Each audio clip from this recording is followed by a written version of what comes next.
Hi Thiruveer గారు మనతో పాటు ఉన్నారు. O Sukumari 17th of July release అవుతుంది. Hi sir. What is your experience the pre wedding show release, post release? What is the kind of compliments you got? Pre wedding or Papam Pratap? Pre wedding. Pre wedding తర్వాత నాకు అది ఒక తిరువీరు గారి కథలు బాగుంటాయి, Thiruveer subject selection చాలా బాగుంటుంది, అతని సినిమాలు నమ్మచ్చు. తర్వాత పిల్లలు ఎక్కువ చూస్తున్నారు, ఈవెన్ అది 1 monthలో ఓటీటీలో వచ్చింది. ఏంటంటే మా పిల్లలు స్కూల్ నుంచి రాగానే ఇది పెట్టమంటారండి, బాగా చూస్తారండి, రిపీటెడ్గా చూస్తామండి. సో అది నేను మసూదాకి విన్నాను అలాగా, మళ్ళీ ప్రీ వెడ్డింగ్కే విన్నాను ఎక్కువగా, రిపీట్ వాచ్లో చూడడం. రోహన్ క్యారెక్టర్ కూడా అందులో సరదాగా ఉంటుంది. మేబీ దానివల్ల కూడా పిల్లలు ఎక్కువ చూస్తున్నారేమో. ఎప్పుడైతే పిల్లలు చూస్తారో ఆ సినిమా ఎక్కువ కాలం ఉంటుంది. హారర్ కూడా మసూదా అన్నం తినుకుంటూ పిల్లలు హారర్ పెట్టమనే వాళ్ళంట. సేమ్ ప్రీ వెడ్డింగ్ మళ్ళీ అదే అయింది. సో దానివల్ల ఏంటంటే ఒక క్రెడిబిలిటీ ఇచ్చింది. తిరువీర్ సినిమాల మీద రిస్క్ చేయొచ్చు, నమ్మొచ్చు అతన్ని, ఆడియన్స్లోను అండ్ బిజినెస్లోను అది నమ్మకం. రైట్. పాపం ప్రతాప్ లో కొన్ని ఫ్లాస్ ఉన్నాయి, అది కూడా థియేటర్లో కూడా అంత పర్ఫామ్ చేయలేదు. సో మీకు మీరు ఇన్వాల్వ్ కారా స్టోరీలో వాటిల్లో? What is the reason for that film not doing well? స్టోరీలో అంటే నాకు నేరేషన్ ఇచ్చారు, స్క్రిప్ట్ ఇచ్చారు, ఫుల్ బౌండ్ స్క్రిప్ట్ చదివాకే షూట్కి వెళ్తా. ఏదైనా నగర ఉంటుంది ఒక కాపీ, ఎప్పుడు నేను సెట్కి ఎవ్రీడే తీసుకెళ్తా. అయితే నాకు అనిపించింది ఏంటంటే పేపర్ మీద ఉన్నది స్క్రీన్లోకి రావడానికి కొంత తడబాటు జరిగింది అనిపించింది. నేను అది చదివినప్పుడు కూడా ఫస్ట్లో ఏమనుకున్నానంటే ఒక ఎపిసోడ్ ఉంటుంది, ఎంటైర్ హీరో క్యారెక్టర్ బేస్ అయిన వాళ్ళ చెల్లి చనిపోయే ఎపిసోడ్ ఉంటుంది, కుక్కల వల్ల చెల్లి చనిపోవడం. నేను అది నేరేషన్ ఇచ్చినప్పుడు కూడా అడిగింది ఏంటంటే, ఇది మీ దీని త్రూ ఇది అవుతుంది అనుకుంటే, ఒక మనిషి పూర్తి జీవితం ఆ ఇన్సిడెంట్ మీద డిపెండ్ అయింది అన్నప్పుడు అది చాలా ఇంపాక్ట్ఫుల్గా ఉండాలి. అది నాకు అపరిచితుడిలో అనిపించింది. అపరిచితుడిలో వాళ్ళ చెల్లి చనిపోతుంది, కప్ప నీళ్ళలో నుంచి లేస్తుంది, కరెంట్ షాక్, వాడు పట్టించుకోడు, వీళ్ళు ఫ్రస్ట్రేట్ అవుతాడు, డిస్టర్బ్ అవుతాడు, ఇదంతా ఉంది కదా, ఆ లెవెల్ లేయర్ పడితే నేను నమ్ముతాను అన్నది నేను చెప్పాను. అలాగే వస్తుంది అని చెప్పింది. సో నేను ఆడియన్స్తో పాటే సినిమా చూశాను. అప్పుడు అనిపించింది ఏంటంటే కీ ఎపిసోడ్ ఏదైతే ఉందో అది అలా రాలేదు అని. కాన్ఫ్లిక్ట్ పాయింట్ కూడా అవే ఫ్రమ్ లాజిక్ అని అనిపించింది. ద బేసిక్, ఎందుకు అమ్మాయి అలా బిహేవ్ చేస్తుంది, ఎందుకు ఇంట్లోంచి వెళ్ళిపోయి అతన్ని దూరంగా ఉంచింది, ఆ రీజన్ అనేది కూడా చాలా ఇంప్రాక్టికల్ అనిపించింది. అంటే మీరు చేసే సినిమాల్లో మోస్ట్లీ రిలేటబుల్ ఉంటాయి, దట్ ఈస్ నాట్ రిలేటబుల్ అనిపించింది. అవును సార్, అది ఫస్ట్ గురక మీద ఉండింది. గుడ్ నైట్ అని తమిళ సినిమా వచ్చినప్పుడు దాన్ని గురకను తీసేసి ఈ ప్రాబ్లం పెట్టినప్పటి నుంచి మేబీ అది కొంచెం రిపేర్ చేయలేని స్టేజ్లో వెళ్ళిపోయినట్టు. రైట్. గురక అయితే కొంచెం న్యాచురల్గా ఉండేదేమో, అదే ఆగిపోయాడు ఇంకా. అంటే ఆ సినిమా ట్రైలర్ రాగానే ఇంకా అర్థమైపోయి ఆగిపోయాడు. యా. మీరు ఈ మధ్య చేస్తున్న సినిమాలన్నీ చూస్తుంటే ఒక ప్రాబ్లంలో ఇరుక్కున్న hero, great pre wedding show కానీ లేదంటే పాపం ప్రతాప్ కానీ, ఈ సినిమా కూడా అంటే ప్రాబ్లం ఏంటో తెలియదు కానీ she's troubling you with that static current ఏదో ఉంటుంది. సో ఓ సుకుమారిలో మీకు బాగా నచ్చిన స్టోరీ పాయింట్ ఏంటి? అట్ ద సేమ్ టైం పాపం ప్రతాప్లో ఉన్నట్టు ఎటువంటి లాజికల్గా లేదు, ఎటువంటి లేకుండా చూసుకున్నారు ఈ సినిమా? ఇది ఎక్కువసార్లు, అది నేను రిలీజ్కి ముందు చూడలేదు, ఇది చాలాసార్లు చూశాను. సో ఇది ఎలా స్పెషల్ అంటే బేసిక్గా నాకు చిల్డ్రన్ లిటరేచర్ చాలా ఇష్టం చదవడం. నేను థియేటర్ నుంచి వచ్చినప్పుడు కూడా నేను చిల్డ్రన్ థియేటర్ ఎక్కువ చేసేవాడిని. ఆ వర్క్షాప్స్ చేయాలి, సమ్మర్ వర్క్షాప్స్ చేయాలి, వాటి కోసం ఎక్కువ బుక్స్ కొనేవాడిని చిల్డ్రన్ లిటరేచర్ సంబంధించి. సో నాకు ఫోక్ అండ్ ఫెయిరీ చాలా ఎగ్జైట్ చేసేవి. ఇందులో అమ్మాయిని ముట్టుకుంటే షాక్ కొడుతుంది అన్నది నాకు ఆ పాయింట్ ఎగ్జైట్ చేసింది. సో ఇదేంటి నువ్వు కావాలని రాసుకున్నావా అంటే, లేదు, వరల్డ్లో చాలా 2-3 వ్యక్తులు ఎవరో ఉన్నారు, చాలా రేర్ కండిషన్, ఇది హెల్త్ ప్రాబ్లం కిందే కన్సిడర్ చేయొచ్చు అని. సో నన్ను అప్పట్లో గజిని చూసా, 10 minutes మించి గుర్తుండదు అన్నప్పుడు అది భలే ఎంజాయ్ చేశాను నేను ఆ సినిమా థియేటర్కి వెళ్ళి. అరే వెళ్ళరా ఇప్పుడు అది 10వ నిమిషం వస్తుందంటే అరే ఎట్రా ఇటు మర్చిపోతారు, అరే మర్చిపోకూడదు అని ఒక హుక్ ఉండేది. సో సేమ్ వే మళ్ళీ సో హీరోయిన్కి ప్రాబ్లం ఉంది కానీ ఈ సినిమా ఈ క్యారెక్టర్ వల్ల ఇవన్నీ జీవితాలు ముడిపడి ఉన్నాయి అనిపించినప్పుడు నాకు ఎలా రాసి ఉంటాడన్న పాయింట్ ఎగ్జైట్ చేసింది. చదివినప్పుడు అంతే బ్యూటిఫుల్గా ఆ ప్రాబ్లమ్ని ఒక ఎంటర్టైనింగ్గా చెప్పగలిగాడు, కొంత ఏడిపించగలిగాడు. ఒక కంప్లీట్ ఫిల్మ్ అంటారు కదా, ఒక ఫెస్టివల్కి వెళ్ళి ఫ్యామిలీ ఎంజాయ్ చేసే సినిమా లాగా అనిపించింది. ఈ సినిమాకి కూడా మన డైరెక్టర్ ఇంటర్వ్యూ లో కొన్ని సీన్స్ ఆల్రెడీ వేరే ఫిల్మ్స్ లో వచ్చేసినాయి రాసుకున్నవి. Then he has to rewrite character arc కానీ కొన్ని సీన్స్ వన్ లైనర్స్ ఇవన్నీ మళ్ళీ రాయాల్సి వచ్చింది అని మీకు తెలుసా ఆ విషయం? నాకు సంక్రాంతికే తెలిసింది. అయితే వెళ్ళి ఒకసారి చూడండి నా ఇలా కొంత కలుస్తుంది, మనం ఏం చేద్దాము అనిపించి ఏమన్నా ఇంప్రూవ్ అంటే రీషూట్కి వెళ్దామా, డబ్బింగ్లో మార్చొచ్చా, లేకపోతే ఏదన్నా చేంజ్ చేద్దామా అనిపించినప్పుడు వెళ్ళి చూశాను నేను. కొంత అక్కడక్కడ, కాకపోతే మేజర్గా ఏముండదు, కొంత గుర్తు రావచ్చేమో అనిపించింది. మీ సినిమాలకి ఇలా జరిగిపోతుందండి. లాస్ట్ సినిమాకి కూడా గురకది వేరే సార్ మీరు తమిళ్లో వచ్చేసింది. ప్రీ వెడ్డింగ్ పోస్టర్ అనౌన్స్ చేసాం, పూజ చేసాం. దాంట్లో చిప్ ఉంటుంది మూతికి, ఇలాగా కన్నులో కెమెరా ఉండి మూతికి చిప్ ఉంటుంది. నాకు 2 ఫోన్లు వచ్చాయి ఆ రోజు, పూజ చేసిన రోజు. నేను మీకు కథ చెప్పాను, కొంపతీసి నేను చెప్పిన కథని ఏమన్నా మీరు సినిమాగా తీసుకుంటున్నారా నాకు తెలియకుండా అని. అతను మెమరీ కార్డ్ రిలేటెడే చెప్పాడు, కానీ అతని కథ వేరు.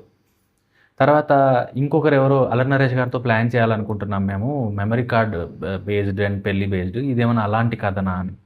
అది కాదండి ఇది అంటే నేను డైరెక్టర్తో మాట్లాడతాను, ఆ మెమరీ కార్డ్ అబ్బాయి అడిగాడు. నేను ఇద్దరిని కనెక్ట్ చేశాను, మీరు మాట్లాడుకోండి, ఎవరి కథ ఏంది ఎలా వచ్చింది నాకు తెలియదని. సో ఎక్సెప్ట్ మసూదా అండ్ పరేషాన్ అన్నిటికీ అదే అవుతుంది. ఏదో ఒక సినిమా అరే ఇది ఎక్కడో ఉన్నట్టుందే, తెలిసినట్టుకుంది అన్నది అది అనిపిస్తుంది. Maybe time. రైట్. సో మీరు హెల్త్ ఆర్ డైట్ విషయంలో ఏ ప్రికాషన్స్ తీసుకుంటారు?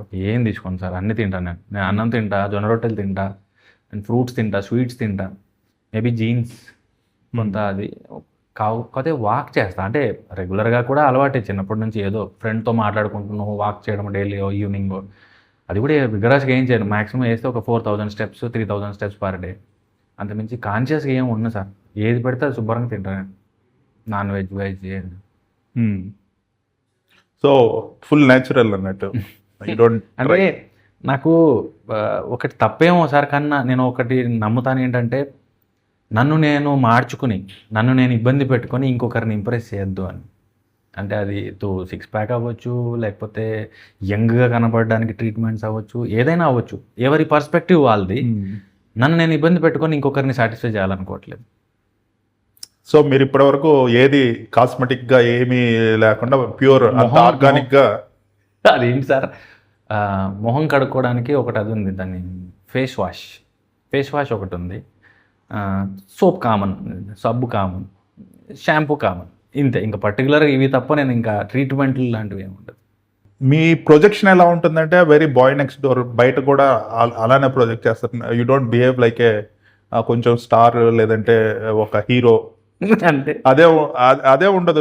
మీరు అసలు చాలా మీకు నవ్వు వస్తుంది సార్ ప్లే చేస్తుంటారు. అంటే నేను చెప్తే మీకు నవ్వు రావచ్చు. బేసిక్గా నేను 6 అడుగులు ఉన్నానని పక్కన వాళ్ళు చెప్తేనో, పక్కన వాళ్ళు పొట్టిగుంటేనో తెలుస్తుంది నాకు హైట్ కూడా 6 feet ఉన్నావు అంటే అది కూడా గుర్తుండదు. సేమ్ టైం యాక్టరు లేకపోతే హీరో అన్నది కూడా ఎవరో ఒకరు అరే ఏం సినిమా వస్తుందని ఇది అన్నప్పుడు గుర్తొస్తుంది. లేకపోతే నేను చికెన్ సెంటర్కి వెళ్తాను, కూరగాయల మార్కెట్కి వెళ్తాను, రోడ్ మీద ఛాయలు తాగుతాను, మా ఫ్యామిలీతో పాటు గుడికి వెళ్తాను, మామూలు ఫ్రెండ్స్తో బయట తిరుగుతాను. ఇది ఒక ప్రొఫెషన్ అంతే. నాకు నచ్చి నేను వచ్చి పని చేసుకుంటున్నాను, దానివల్ల డబ్బులు ఇస్తున్నారు, సర్వైవల్ అవుతుంది. నాకు ఇష్టమైన పనిలో నేను కష్టపడుతున్నాను, ఇంతే. దీనికి సెపరేట్గా కొమ్మలు ఉన్నాయని నేనేం నమ్మను. ఇది ఒక మనిషి. యా. సో జనరల్గా పిఆర్ లేదంటే మేనేజర్ ఇవన్నీ ఈ సిస్టమ్ ఫాలో అవుతారా మీరు? మేనేజర్ ఒక 2 years అయింది సార్. అంటే నాకు డబ్బులు అడగడం కష్టమే, ఇప్పించుకోవడం కష్టమే. అంటే మొహమాటం, అంటే అడిగితే ఏమనుకుంటారో అని, అడగకపోతే అమ్మేనే అన్నం పెట్టదు. సో కాబట్టి కథ నేనే వింటాను, డెసిషన్ నాదే. నా కథ ఏంటో ఏ జానరా కూడా నా మేనేజర్కి తెలియదు. జస్ట్ డేట్స్, ఈ రిమెండరేషన్ థింగ్స్ ఇవి మాట్లాడతారు. ఏదైనా problem, look issue, dates issue వస్తే మాట్లాడతారు తప్ప వాళ్ళు క్రియేటివ్గా ఎప్పుడు అసలు వాళ్ళ నా రిలీజ్ అయ్యేదాకా నా సినిమా ఎలా ఉంటుందో కూడా వాళ్ళు చూడరు, పోస్ట్ కూడా రారు. నా డెసిషనే ఫైనల్. సో మేనేజర్ తప్పలేదు, నాకు అవసరం పడింది మొహమాటం వల్ల. ప్రొడ్యూసర్స్ ప్రామిస్ చేసిన అమౌంట్ ఇస్తుంటారా లేదంటే తగ్గిస్తుంటారు? మంచోడు లేదు సార్, అంటే ఎక్కడో రేర్ కండిషన్లో, అంటే సినిమా కూడా వ్యాపారమే కదా, వ్యాపారంలో నష్టాలు లాభాలు ఉన్నట్టు ఒక్కొక్కసారి సినిమా ఒడిదుడుకులు ఉన్నప్పుడు ఇవ్వాల్సి ఉన్నా కూడా నేను కొంతవరకు సర్దుకుంటాను. వాళ్ళే ఇబ్బంది పడుతున్నారు, ఎందుకులే వదిలేద్దాము, లేకపోతే మనం ఏం సపోర్ట్ చేయగలుగుతాం. ప్రీ వెడ్డింగ్ నేను అలాగే కో ప్రొడక్షన్కి వెళ్ళింది. వాళ్ళే తక్కువలో చిన్న సినిమా చేద్దాం అనుకుంటున్నారు, నేను వాళ్ళకి వైట్ ఎలిఫెంట్ అవ్వకూడదని నేను కో ప్రొడక్షన్కి వెళ్ళాను. మీకు వస్తే నాకు ఇవ్వండి, మీకు రాకపోతే నాకు కూడా ఇవ్వకండి అని. అలాగా అంతకుముందు ఒకటి ఫ్రీగా చేసింది కూడా ఉంది, అది బయట రాలేదు. వాళ్ళే ఇబ్బంది పడుతున్నారు, సపోర్ట్ చేయగలిగితే చేద్దాంలే, 40 రోజులు ఇంట్లో ఉండే బదులు సెట్లో ఉందామని చేసేది. మీ ఫైనాన్షియల్ ప్లానింగ్ ఎలా ఉంటుంది? అంటే మీరు జనరల్గా మిమ్మల్ని చూస్తే కొంచెం మిడిల్ క్లాస్ మెంటాలిటీ లానే అనిపిస్తుంది in terms of the financial ఇది కూడా. అంటే డబ్బుని జాగ్రత్తగా వాడుకోవాలి, ఎక్స్ట్రా అంటే అనవసరంగా ఖర్చులు చేయకూడదు. మీరు అలానే ఆలోచిస్తుంటారా? హౌ ఈజ్ యువర్, అంటే ఒకసారి సినిమాల్లోకి వచ్చి సినిమాలు సక్సెస్ అయిన తర్వాత రెమ్యునరేషన్లు పెరిగేసి? అలా ఏం లేదు సార్, అప్బ్రింగింగ్ నుంచే ఉంది అది. అంటే ఊళ్ళలో ఏం చేస్తారంటే షెల్ఫ్లో న్యూస్ పేపర్లు వేస్తారు. ఆ న్యూస్ పేపర్ కింద కాయినో నోటో ఏదైనా ఉంటే అక్కడ పెడతారు, సడన్గా అవసరమైతే తీసుకొని వాడుకోవడానికి. దెన్ పాకెట్లు, పర్సులు లాంటివి కాకుండా న్యూస్ పేపర్ కింద షెల్ఫ్లో అది ఎక్కడ ఉంటే అక్కడే ఉంటుంది. మేము ఎవరో ముట్టం, మా సిస్టర్స్ కానీ మేము కానీ. అంటే మామూలుగా ఏముంది, ఒక ఐస్ క్రీమ్ కూడా తీసుకొని కొనుక్కోవడం ఒక నిమిషం పని, మేము ఎప్పుడు ముట్టేది కాదు. అండ్ కావాల్సి వస్తే నేను మా నాన్నకు కూడా జిరాక్స్ కావాలి, నేను సినిమాకి వెళ్తాను, ఇవి అడిగేవాడిని. నేను సినిమాకి వెళ్తా అంటే ఎంత అవుతుంది అని అడిగేవాడు. అప్పట్లో 10 రూపాయలు అడిగింది ఉంది, లాస్ట్ 50 రూపాయలు అడిగింది కూడా. నేను లాస్ట్ అడిగింది 50 రూపాయలు తను. అంటే సినిమాకి వెళ్ళాలంటే ఎంత అవుతుంది, 50 రూపాయలు అవుతుంది అంతే. సినిమాకి వెళ్ళావా అని అడుగుతాడు వచ్చిన తర్వాత. జిరాక్స్ తీసుకుంటే ఎంత జిరాక్స్ అవుతుంది, 20 రూపాయలు అవుతుంది. 20 రూపాయలు ఇచ్చాడు. తెచ్చుకున్నావా? తెచ్చుకున్నాను. ప్రూఫ్ అడిగాడు, తెచ్చుకున్న కన్ఫర్మేషన్ అడుగుతాడు. అలాగే పెరిగాను కాబట్టి నాకు ఈరోజు బతకడానికి ఎంత అవసరమో అంతవరకు ఓకే.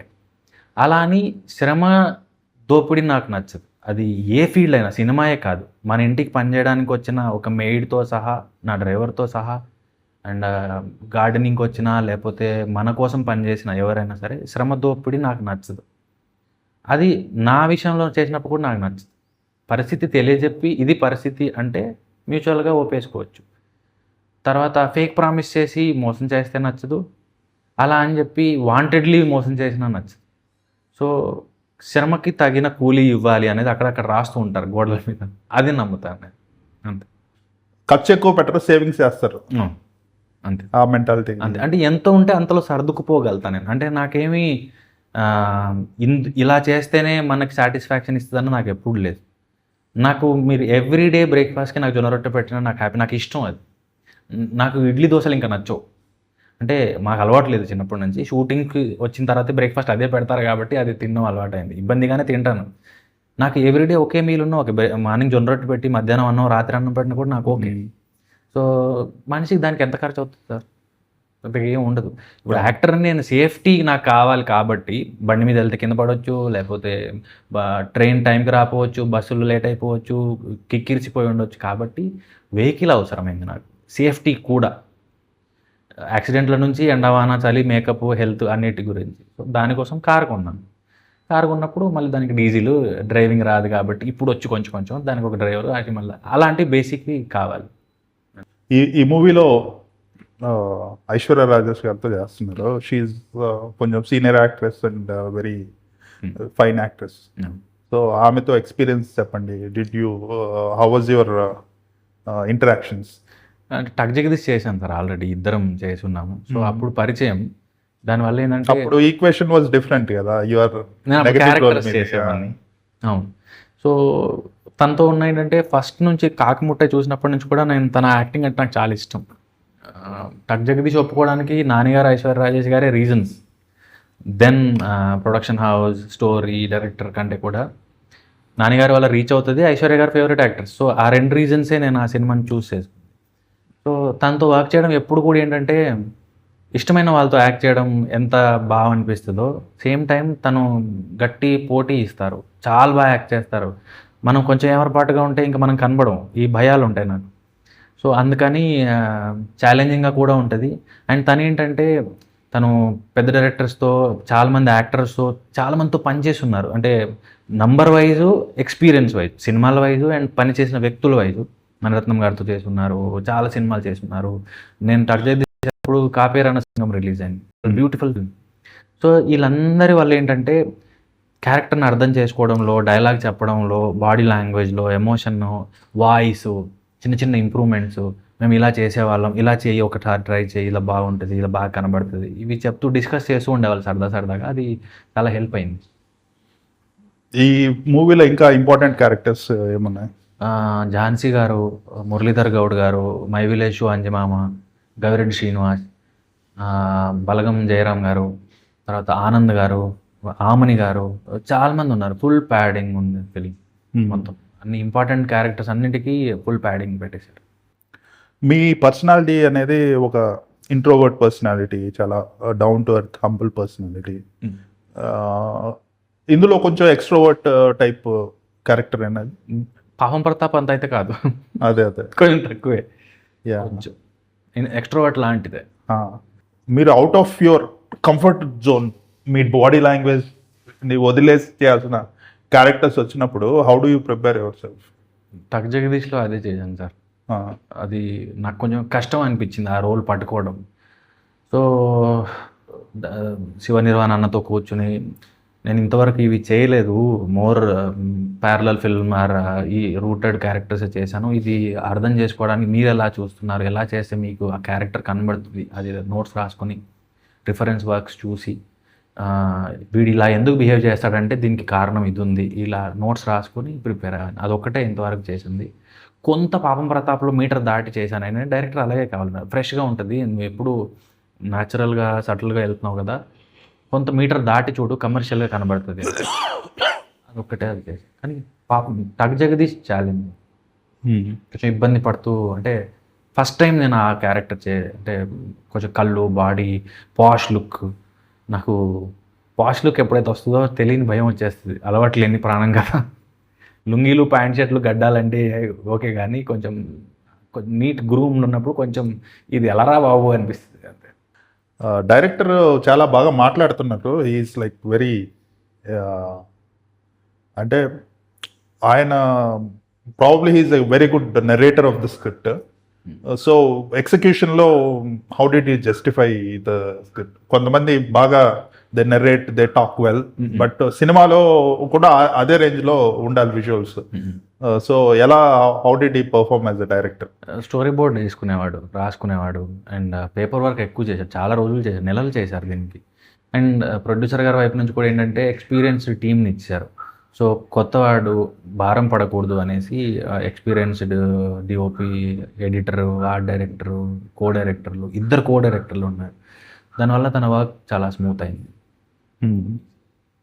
సో ఫైనల్ ప్రోడక్ట్ చూసారన్నారు కదా, so what is your gut feel? Like మనకి ఒక సంక్రాంతికి ఒక ఫిల్మ్ చూసి ఆ ఫెస్టివ్ మూడ్ ఎంజాయ్ చేస్తాం కదా, నాకు అలా అనిపించింది. సరదాగా ఫ్యామిలీ వెళ్ళిపోయి థియేటర్కి వెళ్ళిపోయి ఒక మంచి సినిమా చూసామనే ఫీలింగ్తో రావచ్చు. ఇవాళ రేపు getting audience to the theatre is a task. 17వ తారీఖు 2-3 ఫిల్మ్స్ వస్తున్నట్టున్నాయి. అవును. సో ఈ మూవీ ఎలా అట్రాక్ట్ చేస్తుంది అనుకుంటున్నారు ఆడియన్స్? ఒకటి ఎంతో కొంత సిరీస్లు, సినిమాలు, తెలుగు సినిమాలు, మళ్ళీ తమిళ సినిమాలతో ఐశ్వర్య గారికి ఆల్మోస్ట్ అందరి ఇళ్లలోకి వెళ్ళిపోయారు. సంక్రాంతికి వస్తున్నాం చాలా పెద్ద హిట్ అయింది. అండ్ లక్కీలీ నేను ఈ మధ్య ఫ్రీక్వెంట్గా కనబడుతున్నాను. అంతకుముందు గ్యాప్ ఉండింది ప్రీ వెడ్డింగ్కి ముందు, ఇప్పుడు కనబడుతున్నాను. So end of the day poster, teaser, trailer, song ఏదో పడ్డారు, లేకపోతే స్కిప్ కొట్టేశారు.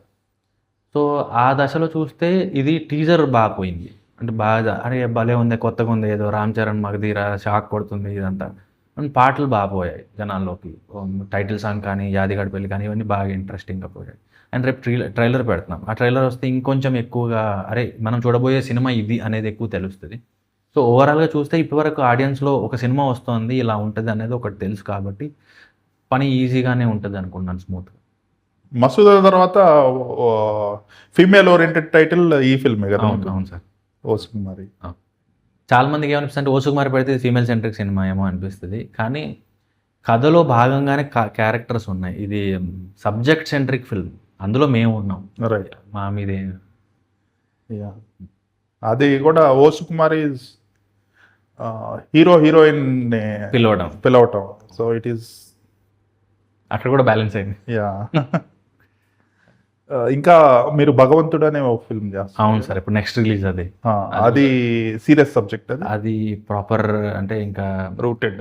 లైఫ్లో చాలా రేర్గా అలాంటి క్యారెక్టర్స్ వస్తాయి. డాన్స్, యాక్షన్, రొమాన్స్ డ్రామా అన్నీ కలిసి కుదిరిన క్యారెక్టర్ అది, టైటిల్ రోల్. మసూదా తర్వాత ఒప్పుకున్న ప్రాజెక్ట్ అది, చాలా ఎగ్జైట్ చేసిన ప్రాజెక్ట్. అంటే కథ లైన్ అయినా కానీ అరే భలే ఉంది అనిపించింది. అండ్ నాకు వెట్రిమారన్ గారు సినిమాలు అంటే చాలా ఇష్టం. అలాంటి వాళ్ళతో సినిమా చేస్తామో లేదో తెలియదు కానీ ఈ కథ, ఈ సినిమా ఆ కేటగిరీకే పోతుంది అనిపించింది నాకు. So eagerly waiting. ఇంకా ఏ ఫిల్మ్స్ చేస్తున్నారు? అది కాకుండా ఒక ప్రాజెక్ట్ ఉంది సార్, ఆల్మోస్ట్ అయిపోవచ్చింది కానీ వాళ్ళు అఫీషియల్గా అనౌన్స్ కాబట్టి నేను చెప్పలేను ఇప్పుడు. అది కూడా అయిపోవచ్చింది సినిమా.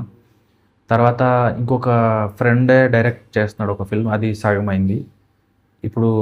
సో ఆ 2 షూట్లో ఉన్నాయి. భగవంతుడు రిలీజ్కి ఉంది, 2 షూట్ లాస్ట్ స్టేజెస్లో ఉన్నాయి.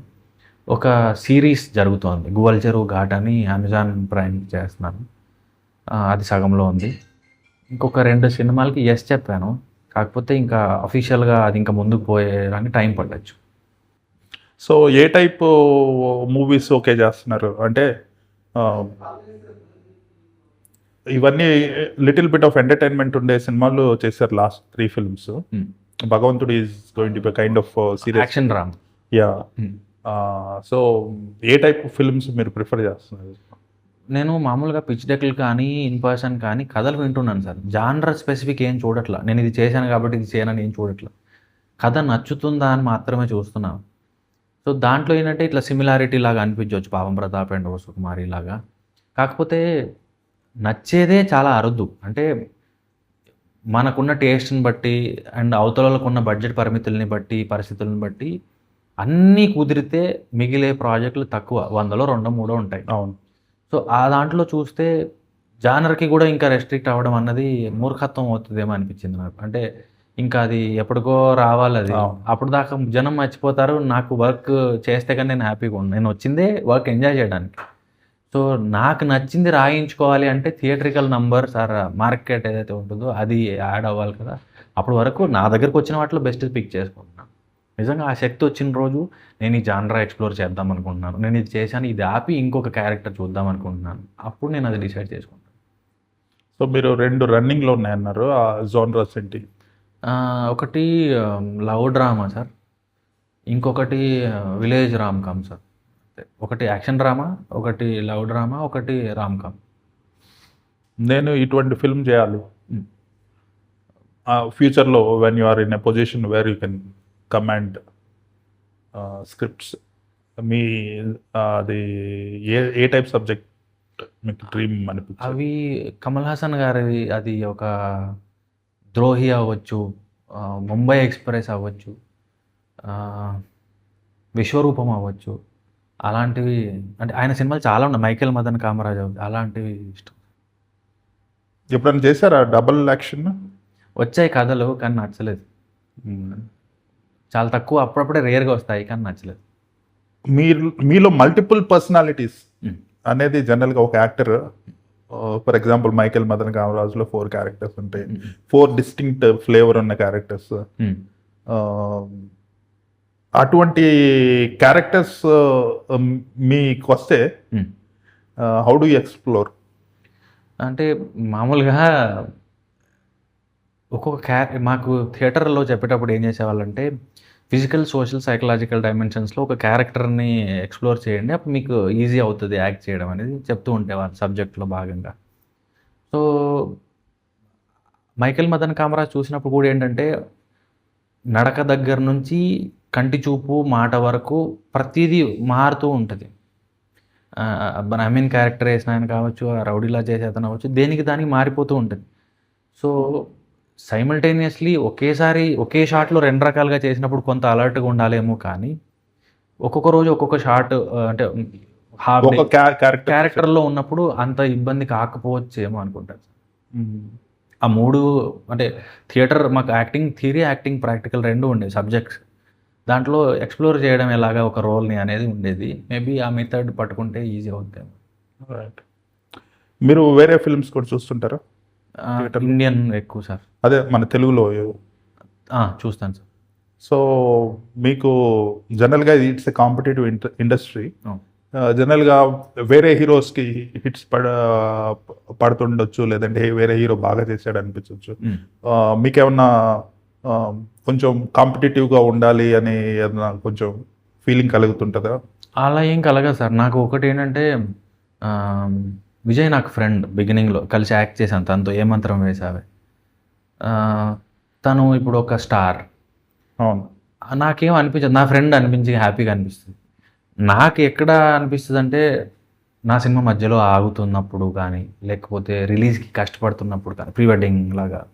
అంటే నా సినిమా సఫర్ అవుతున్నప్పుడు నాకు బాధేస్తది. వేరే వాళ్ళలాగా నేను లేనే అని కాకుండా, ఆనెస్ట్‌గా ఒక పనిని నమ్మి చాలామంది వ్యక్తులు, డబ్బు, శ్రమ అన్నీ పెట్టి చేస్తున్నప్పుడు ఏదైనా ఆటంకం వస్తుందంటే బాధేస్తది.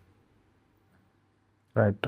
But right now you are in a space where things are comfortable. అంటే సినిమా షూట్ చేసి, రిలీజ్ చేసి, డీసెంట్‌గా ప్రమోట్ చేసే films you are doing now. ఇప్పుడు బెటర్ సార్. అంటే ఒకటి ఇప్పుడు మహేశ్వర్ రెడ్డి గారు ఉన్నారు. తను చాలా కాలం నుంచి ఇండస్ట్రీలో ఉన్నారు. అండ్ నెక్స్ట్ సినిమాకి భగవంతుడికి కొంత సపోర్ట్ దొరికింది ఇండస్ట్రీలో. అండ్ నెక్స్ట్ వచ్చే సినిమా వాళ్ళు ఆల్రెడీ డిస్ట్రిబ్యూషన్ రిలేటెడ్ సంబంధించి వ్యక్తులు ఉన్నారు. సో కాబట్టి మళ్ళీ నేను వ్యక్తుల్ని ఏమంటారు లేకపోతే సంస్థల్ని వెళ్ళి అడగక్కర్ల సార్ ఒక సినిమా ఉంది చూడండి అని. ఇప్పుడు ప్రస్తుతం గుడ్ స్పేస్‌లో. రైట్. మల్టిపుల్ హీరో ఫిల్మ్స్ ఏమన్నా ఉంటే చేస్తారంటే ఇద్దరు ముగ్గురు హీరోస్ ఉండే సినిమాస్ ఉంటాయి. రోల్ నచ్చితే 100% చేస్తా సార్. ఈవెన్ విలన్ చేయడానికి, క్యారెక్టర్ చేయడానికి కూడా నాకు ఓకే. కానీ రోల్ నచ్చాలి. ఆళ్ళిచ్చే డబ్బుల కోసమో, లేకపోతే లీడ్ యాక్టరో, లేకపోతే దాన్నేమంటారు సంస్థ చెప్పిందనో కాకుండా, ఆ రోల్ ఎగ్జైట్ చేస్తే నేను చాలా హ్యాపీ ఫీల్ అవుతాను సార్. వస్తే అది ఏ లాంగ్వేజ్ అయినా, తెలుగు అయినా, ఆ కథలో ఆ కథ ఏంటి, కథలో ఆ రోల్ ఏంటి, ఆ 2 నచ్చితే 100% చేస్తా. రైట్. 18th 17th ఓ సుకుమార్ రిలీజ్ అవుతుంది. What do you have to say to audience? Like ఇదొక సంక్రాంతి సినిమా. కాకపోతే జూలైలో వస్తుంది. All the best. Thank you sir.